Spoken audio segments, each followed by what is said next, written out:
con toda humildad y mansedumbre, soportando con paciencia los unos a los otros en amor, solícitos en guardar la unidad del espíritu en el vínculo de la paz. Solamente así la palabra de Dios bendecida. Comienza manifestando el apóstol Pablo preso en el Señor. Pareciera que cuando vivimos las cosas de Dios no tenemos tanta libertad como el mundo la tiene. Tenemos cierta libertad. Hay mucho peligro en el mundo. Y Dios quiere que en este mundo que estamos transitando guardemos esa dignidad. Andemos en esa dignidad y guardemos esa dignidad. ¿Qué manifiesta la dignidad? Manifiesta la pureza, la integridad de un hermano, de una hermana, su autoridad, su poder en él. Cuando el hombre y la mujer pierden la dignidad, pierde autoridad. En un matrimonio, cuando la esposa hace algo indebido, o el marido hace algo que no le agrada a la esposa, pierde autoridad ante otros matrimonios, ante los hijos, pierde autoridad. ¿Qué más si cae en adulterio, fornicación? ¿Qué más si cae en engaño, en fraude, en mentira y engaños? ¿Qué más queda? Por eso el apóstol Pablo instó una y otra vez con rogativa: yo ruego que andéis como es digno de la vocación con que fuiste llamado. ¿Cuál es tu vocación?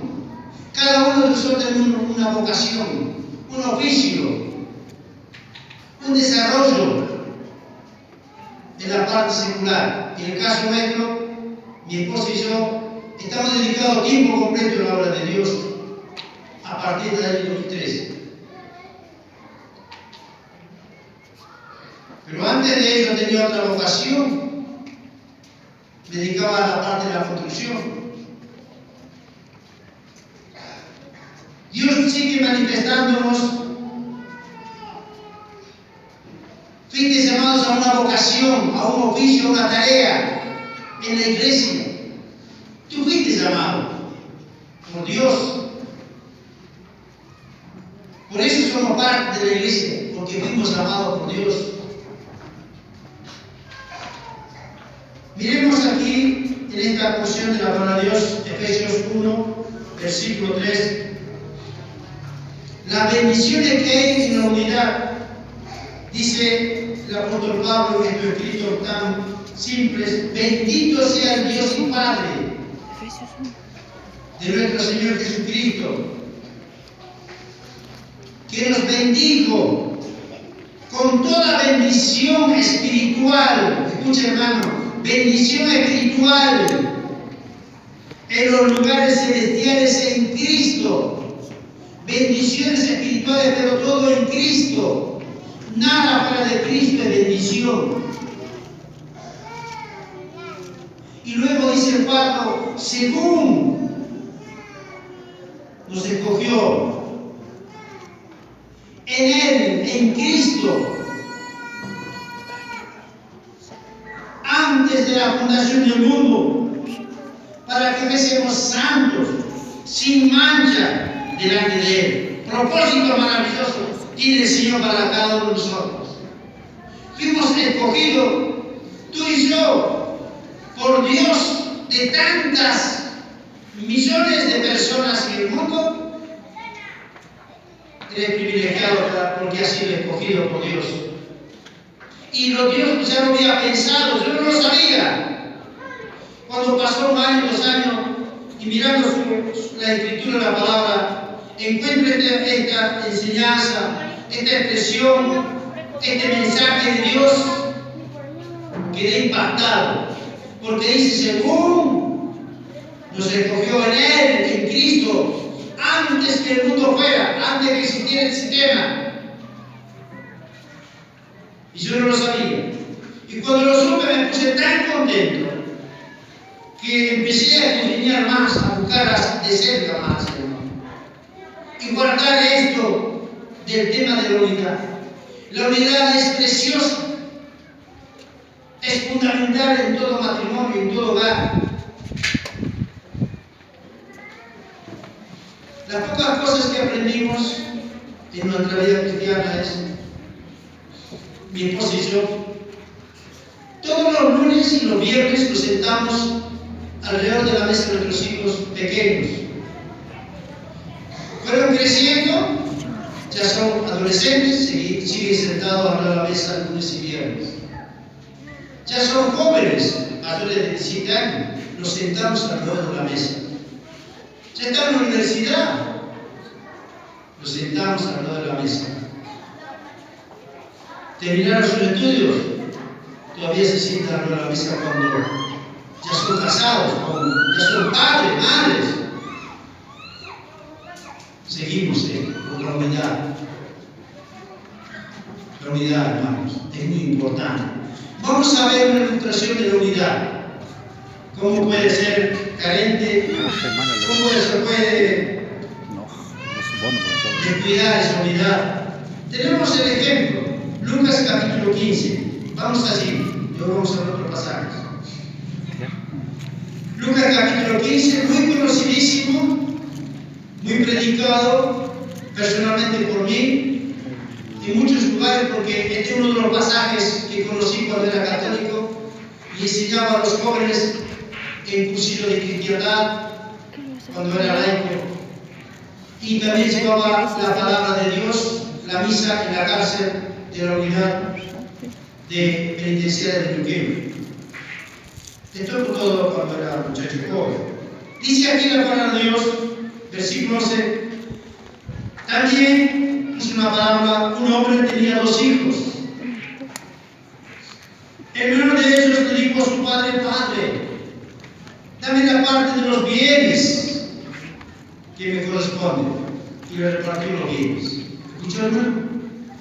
Bienes terrenales, bienes espirituales.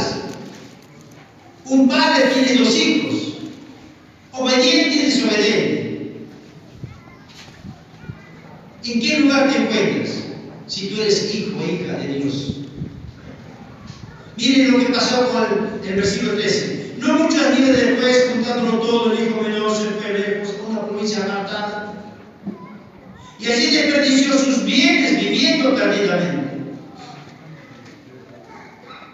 ¿Cuántos hermanos y hermanas viven perdidamente, como aquellos que no tienen esperanza, como aquellos que no conocen a Dios, como aquellos que no tienen un padre, andan como huérfanos, mendigando a esta vida, en este sistema, en esta vanidad del mundo, buscando bienestares económicos que solventen su estadía aquí en la tierra. Y verán que va a ocasionar algo grande y tremendo en su hogar. Dice más abajo, 14, cuando todo lo hubo malgastado, ¿lo invirtió bien? ¿Lo gastó bien? Lo malgastó. ¿Por qué? Porque vive perdidamente. ¿Por qué? Porque se apartó del Padre, porque pidió los bienes en vida. ¿Cuántos hermanitos que conocen a Cristo los primeros años, fervorosos, llevan la palabra, traen la palabra, vienen y venden la palabra, y cuando se dieron cuenta están más que pobres, paupérrimos, mendigando? Le falta esto, le falta aquello, siempre está necesitado. Le preguntas, nunca le sobra, siempre está necesitado.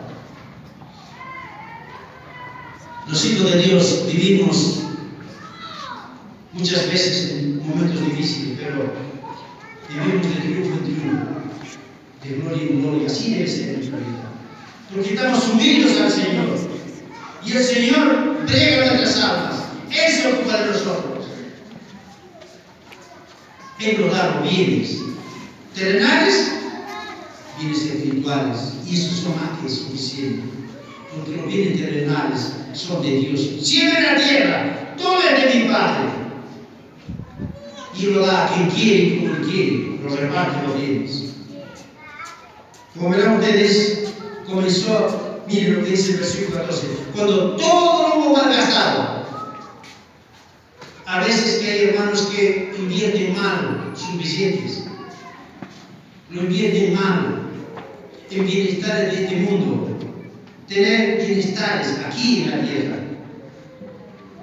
Pero dice, miren lo que dice Lucas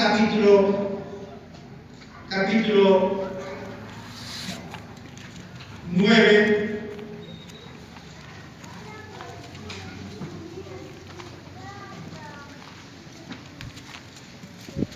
Perdón, está ahí, 16, versículo 9. Lucas 16, versículo 9. Y yo os digo, amigos, y yo os digo, ganar amigos por medio de las riquezas injustas, para que cuando éstas falten os reciban en las moradas eternas. Dios dice, querido hermano, te dice, ¿hay bienes terrenales? Sí. Gana amigos, amistades, gana almas.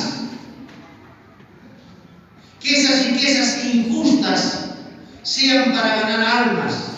¿Por qué injustas? Porque son temporales. Porque son para este tiempo que vive solamente esas riquezas. Y luego, ¿qué será de esos bienes terrenales que tienes? Que te sea útil para ganar un alma, para traer o llevar a los hermanos, para ir a visitar a otros hermanos, llevar el Evangelio a otros lugares.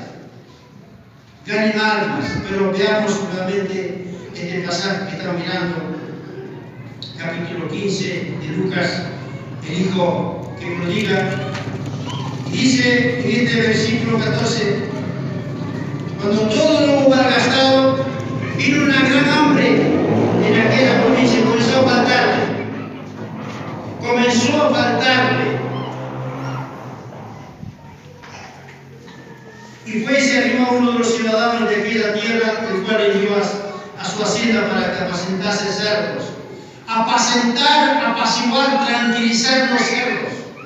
Para eso servía este hijo que se alejó del padre. Para esto servía, para tranquilizar. Ustedes saben que un hijo de Dios tiene alguna porción de la palabra y para el mundo es algo maravilloso, tremendo, una porción de la palabra de Dios. Un creyente meramente no miente, no engaña, un hijo redimido, no estafa, no hace cosas indebidas. Así que sirve para apacentar cerdos, pero no para apacentar ni pastorear ovejas, ni corderitos. No sirve, porque está alejado, perdido. Está perdido. Malgastó los bienes que Dios le dio. El Padre le dio